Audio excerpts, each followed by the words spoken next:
সম্মানিত ভিউয়ার্স, আসসালামু আলাইকুম। আজকে আপনাদেরকে বলবো কিভাবে শীতকালীন চাষের জন্য দেশি গুলশা এবং থাই জাতের পাঙ্গাস মিশ্রভাবে চাষ করা যায়। তো চাষি ভাইরা, প্রথমে আপনাদেরকে দেখাচ্ছি দেশি গুলশা। দেশি গুলশা মাছ নিয়ে প্রথমে আপনাদেরকে কিছু কথা বলবো। দেশি গুলশা মাছ হলো মাটির নিচে লেয়ারের মাছ। এগুলা অন্য অন্য মাছের মল খেয়ে বা মাটি থেকে জুট প্লান্টন, ছড়া প্লান্টন বা বিভিন্ন প্রাকৃতিক খাবার খেয়ে বড় হয়ে থাকে। এই মাছগুলো বিনা খাবারে মাত্র 6 মাসে বাজারে বিক্রি করতে পারবেন। তো চাষি ভাই, আমাদের এখানে সকল সাইজের সকল ক্যাটাগরি দেশি গুলশা মাছের পোনা পাবেন। মাত্র 6 মাসে দেশি গুলশা 8 থেকে 10 পিসে কেজি আসবে।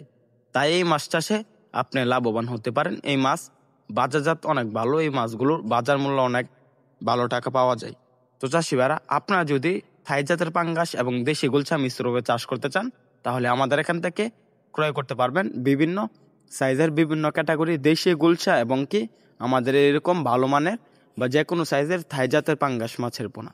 থাই জাতের পাঙ্গাস মাছের পোনাগুলোকে যে খাবারগুলো দেবেন, ফিট খাবার বা হাতে বানানো চাউল, বুসি, কুড়া বা বিভিন্ন উপাদান দিয়ে যে খাবারগুলো বানিয়ে দিবেন, সরিষার খোল সাথে মিশিয়ে এগুলা খেয়ে থাই জাতের পাঙ্গাস যে পায়খানা করবে, এগুলা খেয়ে দেশি গুলশা মাছগুলো বড় হয়ে যাবে বিনা খাবারে। তো চাষি ভাইরা, তাই মিশ্র হবে মাছ চাষে সবচাইতে ভালো ফলাফল। তো আপনার হাতে বানানো কিংবা বাজারে কিনা ফিট বা বিভিন্ন খাবার খাইয়ে থাই জাতের পাঙ্গাস বড় করতে পারবেন। এই মাছগুলো মাত্র 5 মাসে বাজারে বিক্রি করা যায়। তো থাই জাতের পাঙ্গাস ভালো গ্রোথ আসে, তাই এই মাছগুলো বাংলাদেশের বিভিন্ন চাষিরা চাষে সফল হয়েছে।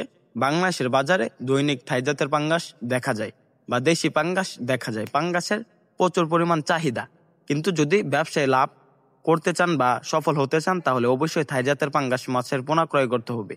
ভিডিওটি ভালো লাগলে চ্যানেলটি সাবস্ক্রাইব করুন। ধন্যবাদ।